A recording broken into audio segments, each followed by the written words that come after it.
Welcome to Faith and Freedom. For the next few minutes, we hope to inform, inspire, and encourage you as we discuss the legal victories and challenges to your fundamental freedoms and religious liberties. Faith and Freedom comes to you from Liberty Counsel, a civil liberties, education, and legal defense organization. Join us now as we explain the latest legal issues all across this country. In the courtrooms of America, Liberty Counsel is winning the battle for your constitutional freedoms.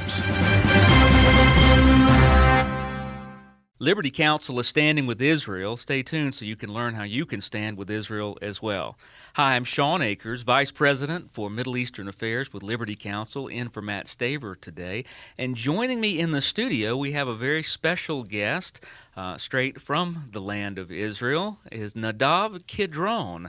Nadav Kidron is the founder and the CEO of a pharmaceutical company in Israel that has developed a groundbreaking application of the ability to deliver insulin orally. Now, Nadav, one of the things that I really wanted to discuss with you today is the fact that this tiny little country, Israel, seems to be busting at the seams with technological advances, with agricultural advances, with informational advances that seem to literally be blessing the entire world.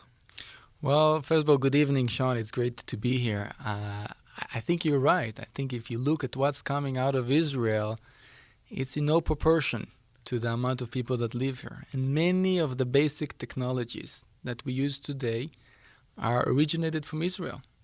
And my field, the field of pharma, when you look at the biotech companies, when you look at the ideas coming out of Israel, such as Oramed, you can really be impressed and think to yourself, wow, how come so much is coming from such a tiny place?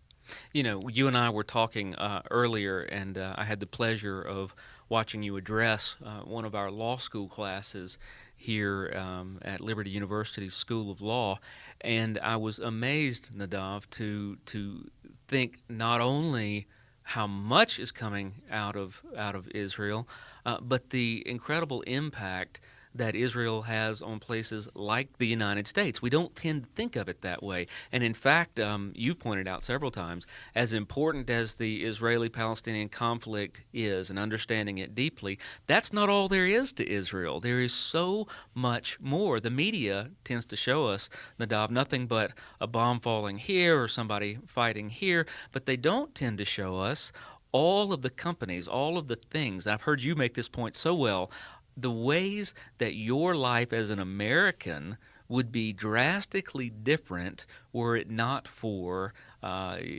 advances in Israeli society. Can you tell us a little bit about that? Yeah, for sure. When most Israelis wake up in the morning and go to start the day, it's got nothing to do with the Palestinian-Israeli conflict. Nothing to do with that.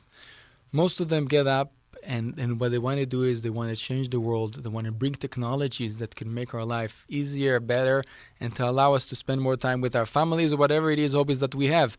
But when you see that, when you go into the high-tech arenas in Israel, to the biotech places in Israel, you realize how much so many people are so involved in trying to make a change.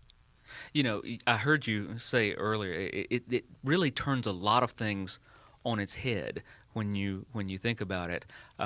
Cell phones found their start in the state of Israel. Most of our software that comes through Microsoft developed in Israel.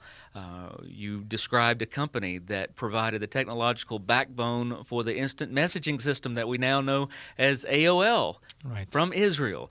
You described that even with the cell phone that you're talking about, the ideas of using something you carry everywhere as a platform for a variety of useful things, developed in Israel. We've got so many of the things that we drive, that we compute on, that we talk on, that we work with, that found their start in the state of Israel. This is absolutely amazing. And when we looked at the numbers together, and we talked about the population of Israel, I think you were telling us that there were somewhere in the neighborhood of 6 million Jewish people in the state of Israel, about 12 million around the globe.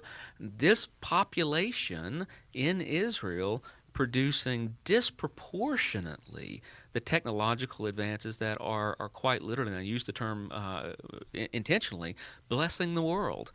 Why do you think that is? Well, first of all, I think it's a pure miracle. I think if someone looks with regular eyes and he looks at what you just said, he says there's no way that can happen by itself. I really think it's a pure miracle.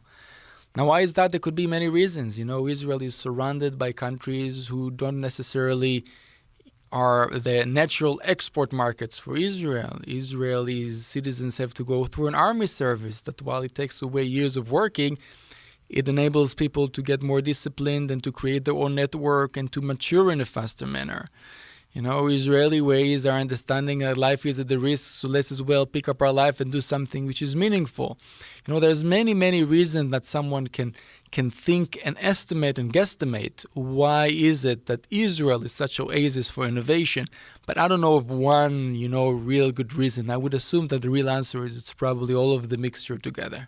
Nadav, I heard you speaking, and this is something for our listeners that's very important. If you are going through something in your own life and you wonder whether that produces something bad, and you often ask yourself, why in the world did this happen to me? Nadav, you and I were talking about this on a national level with Israel, and you were telling me about a gentleman saying with the prospect of having found great deals of oil off the coast of Israel that it might not be a good thing because it was the fact that Israel had to struggle so much and didn't have the easy money of oil that forced it into this position of producing such good things. That's really a healthy way to view life.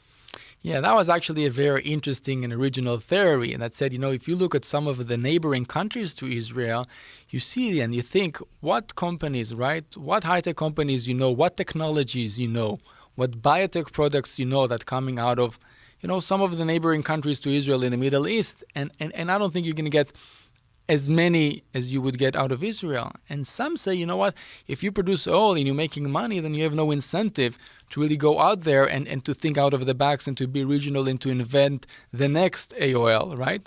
And what happens if Israel now will become rich because of natural resources? Will that hurt their ability to keep on being original? Maybe there's a little bit of a risk there.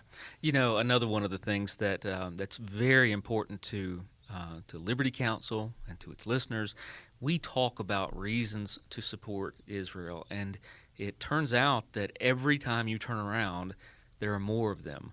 There are the biblical reasons that we trace back to Abraham that said, I'll bless those who bless you and curse those who curse you.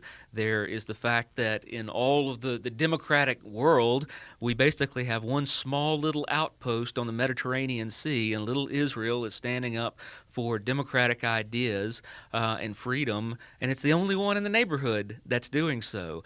And then we turn around and we find that we are linked so much more than most people realize in the business sector, that we are getting technology, that we are sharing the lifeblood economically and informationally and innovatively of the United States and Israel really do cross the ocean and cause us to be incredible partners. Yeah, I think there's a real partnership between Israel and specifically the United States, and definitely some of the communities within the United States. And I think that partnership has allowed for a lot of what we see around us to become a reality. I believe that if it wasn't that the United States was such an amazing close friend and ally to Israel, a lot of the business relationship that we see could not have existed. And because of that relationship that exists, therefore, a lot more can happen. Here's one of the amazing things about the United States, Nadav, is that while we are a republic, we are a nation that has a sovereign called We the People, so that when we hire a president or a Congress or whoever that may be less of a friend to Israel than we would, we still, as We the People, still have the chance to reach out to the State of Israel on our own. We still do business with the State of Israel. And then when the political presents itself, we have the opportunity to make sure that those people that we elect to represent us, they are supporters of Israel, and they understand the importance of the relationship that the United States has with Israel. The fact is, it's not the one-sided thing that the media paints, that Israel needs America's help. The fact is that Israel and America, in a very real sense, are partners and friends on equal footing, and both rely on the other. It's a very healthy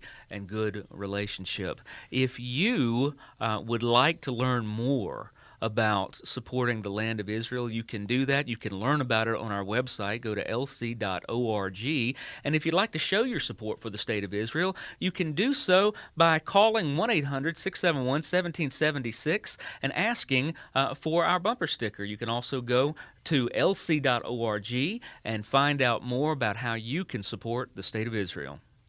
You have been listening to Faith and Freedom with Liberty Counsel. We hope that we have motivated you to stand up for your faith, family, and freedoms. We can accomplish a lot when we work together. Get informed and get involved today. Sign up for our free monthly newsletter, The Liberator. We will send it out to you free of charge. Stay informed with our Liberty Alert email updates. Just click on the website at www.lc.org